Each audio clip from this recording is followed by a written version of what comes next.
Steve Cardenas, aka Rocky the Red Power Ranger, and you are watching Smart Tank Revolution. Ladies and gentlemen, salutations and greetings. Welcome to the Smart Tank Revolution, where we always, and I mean always, kick out at 2. I am your host, flying solo today, Mr. Donnie Wonderful. Shout out to my esteemed colleague, Mr. Joey Business. And I have yet another rant, another tangent, some more classic material that I just happened to be recording and I'm going to throw up on the channel. So, in one of my last rants, I can't remember which one it was. I referred to myself and Mr. Joey Business as wrestling degenerates, and I mean that in a good way. Not even a pun for DX. But what I'm saying is we love the sport. As you can see in our title and our logo, we are the no. We're Smarks. That's why we're in the Smart Tank. But wrestling degenerates, I say that and I wear that badge proudly. A lot of my childhood revolved around cartoons and wrestling, and I can remember, and I don't remember a lot, but I can remember a lot of stuff. My mother used to say, if you remember them tests the same way you remember that wrestling, I know, I know, I get it. Side note, I do actually remember a lot. I'm just.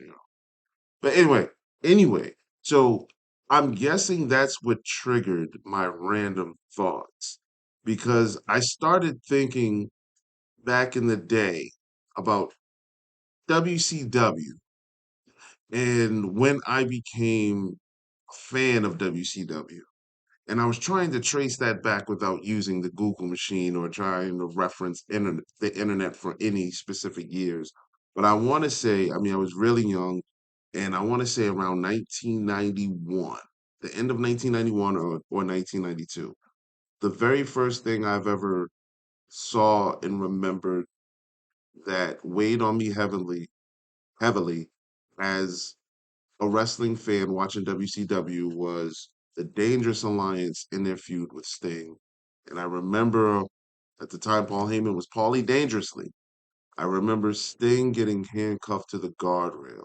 And that was the first time that I saw that. I said, whoa. Because Sting was they call him the icon of WCW for a reason. He was their Hulk Hogan. That was the recognizable face. Color coordinated paint with the tights and the trunks, bleach blonde. That was the first version incarnation of Sting that I knew, and that's by far was my favorite. I loved his theme, the man they call Sting. I believe that was like his third one. But back then, that was the genesis of that was the crux. That was that was the opening of my curiosity with WCW. All right. So 1990, the end of 1991, around 1992, I know I was definitely watching WCW on TBS when it was WCW Saturday night because it was the thing to do.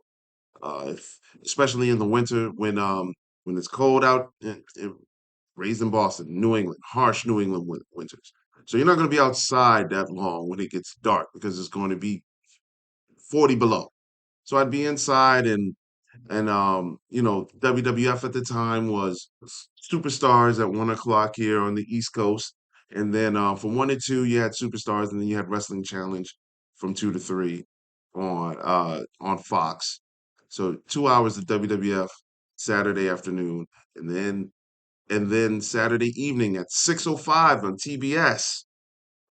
That was the day that I was able to have the whole living room and all the cable all to myself because everyone else was older than me and they're enjoying their Saturdays. And I got, as I grew older, I understood. But I used to love it. I used to be in front of that television on Saturdays in the winter. And then after wrestling went off, then I went to my Nickelodeon snick. Yes, I'm dating myself, but that's what I was doing. And I bring that up to say this. I've seen a lot of wrestlers. I've seen a lot of wrestlers. And from time to time, a memory will get triggered, and I will say, hey, what happened to that guy? Hey, What about this guy? What about these people? And when the internet became um, a necessity, I remember when it was just a commodity. I'm old enough to remember that. But now we all have it. We all have smartphones and everything. But around my college years, talking with buddies and friends, I got really nostalgic one day, and we were talking about wrestling, and they remembered some of the stuff that I did, and I remember looking up all these people and then finding out their backgrounds, and I'm gonna get into that in a minute. But this is just the preface to all of it. So I did my due diligence and research on some of these people. All right. So in recording these glorious episodes of that featured here on the Smart Tank Revolution that you're listening to, every now and then, well, almost all the time, I like to go on tangents. And the last time I was here in my office, I went on a long tangent, and that episode is up here, but I forgot which one. It was one of the recent ones, so go back and listen to it. But that tangent didn't end once I cut this mic off. Once I got that interrupting phone call that stopped me in the middle of my nostalgic bliss. And I just been thinking about stuff like this. WCW. I don't talk about it as much, but I gave you guys the preface on where I became a fan, and I remember uh the differences between the two at the time. WWF had the red, white, and blue ropes, and everything was bright and clean, and WCW had the dark ropes, but everything looked kind of like dark and dingy and gritty, like a house show. And some of these wrestlers and characters stood out to me.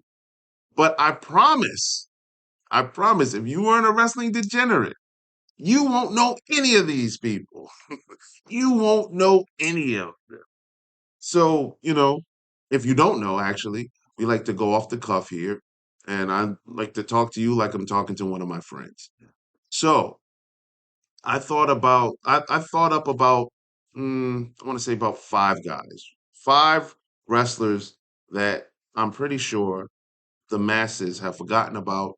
Uh, most of them that I have in mind right now, I don't believe received major pushes.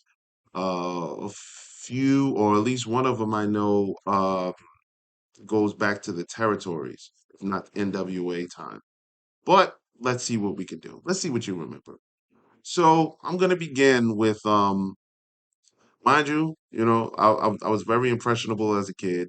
I loved ninjas. Three Ninjas is one of my favorite movies of all time.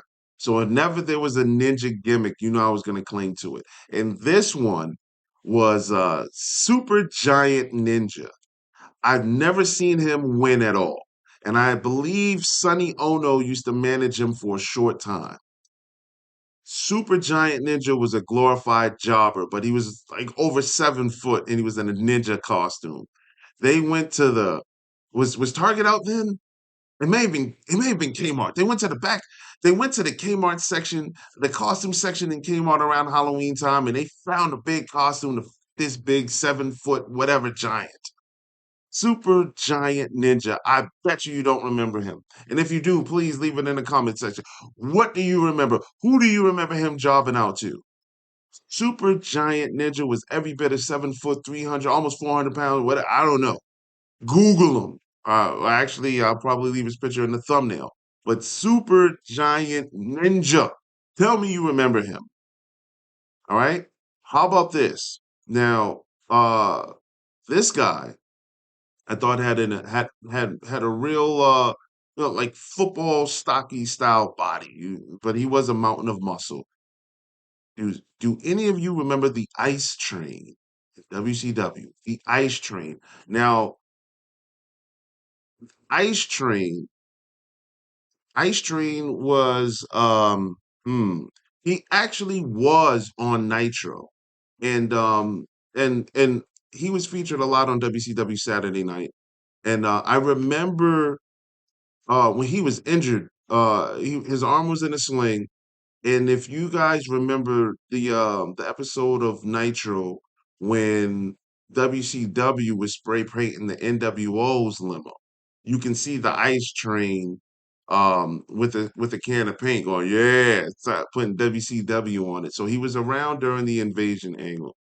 Um, so he was around like then 1996, he was around, but he had a match with or a short brief rivalry with Scott Norton, and you know they kind of had the similar build, similar size. I remember one couldn't get the best of the other. Scott Norton was featured more, and they decided to pair up and become a tag team called Fire and Ice, the Ice Train. After WCW, I haven't. I mean, he would have been the perfect fit for like a TNA, or as a matter of fact, Vince would have loved him. He had the size, but I guess he would have been a great fit for the Nation of Domination around the time when I stopped seeing him in WCW. He would have fit them perfectly. He would have fit right in.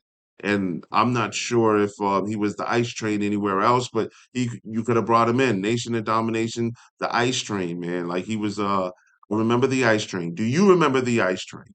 I think out of everyone that I'm gonna spew out, that he's probably has the highest.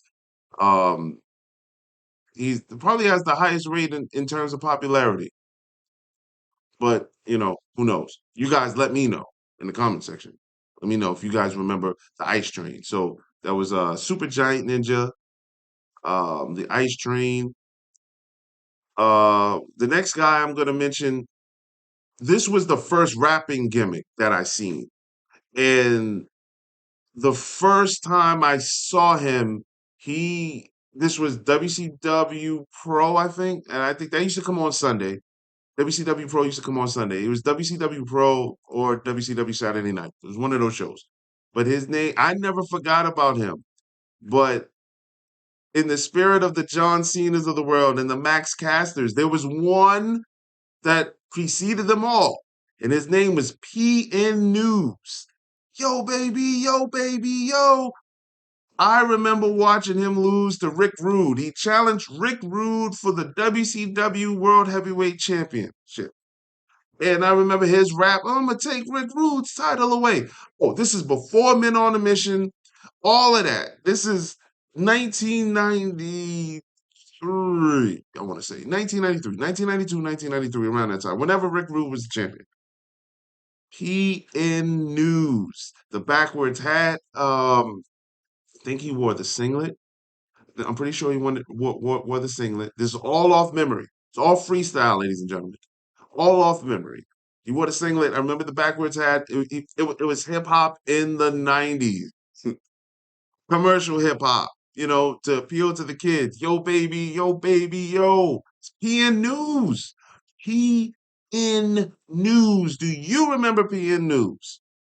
If I'm stumping you, let me know. Come on now. You Google all these people. PN News. WCW. I've never seen him after that. Matter of fact, he come to think of it, he looked like, you guys remember the Mantar from WWF? I think like he kind of had that kind of same build. Only I'm pretty sure PN News was taller. I believe he was taller. But tell me, you guys remember PN News? Let me know if I'm stumping you. Give me the credit. All right. Let's do two more. Let's do two more. Um, Oh, okay. So the very first before New Japan, before New Japan, and before no. Okay, yeah, before New Japan, the only Japanese wrestlers that I saw that I can remember was Pat Tanaka in the Orient Express. Mr. Fuji, if I'm not mistaken, was actually Samoan. I could be wrong, but there was a character in WCW. His name was Yoshi Kwan, and he was clearly American. He's clearly American. They just put the I loved his music. I loved his Oriental music, and like there was something that the cosmetics, the what he did with his eyebrows used to scare me. He used to come out, oh man, Yoshi Kwan. Yoshi Kwan was actually Chris Champion, if you guys remember that, or him. But Chris Champion played, well, not played, wrestled as Yoshi Kwan, and I believe he was managed by Colonel Robert Parker. Now, this is 1993, 1993, maybe, yeah, 1992, 1993, 1994. And he used to be, I used to see him a lot on WCW Saturday Night, you know, taking down the jobbers, um, you know, to me, like now, I don't think it would age well, but back then, as a tiny little toddler, yeah, man, you bought everything. Yoshi Kwan, Yoshi Kwan. Do you remember Yoshi Kwan? Come on now. I can't. Other than jobbers, I can't tell you any memorable feuds. I was surprised that I even remembered PN News and Rick Rude. The Ice Train, like I said, we will probably know more about him because he was featured more than correction. I think I have somebody else that you guys will. I'll end it with this one. I'll end it with this one. Does anybody remember Hard Work Bobby Walker? Hard Work Bobby Walker, I believe, had a great match against Lex Luger when Lex came in. And Hard Work Bobby Walker. This is during the time now. Nitro is around now, and remember, but like before Thunder, if you wanted to watch WCW, you had Saturday night WCW Pro that came on a weird time, sometimes Sunday, sometimes Monday. And you had Nitro. Now Nitro became the number one show. Then the number two show technically wouldn't even be classified as today's SmackDown. WCW Saturday Night got demoted to, let's say, WWE Main Event, the show that they record before Raw.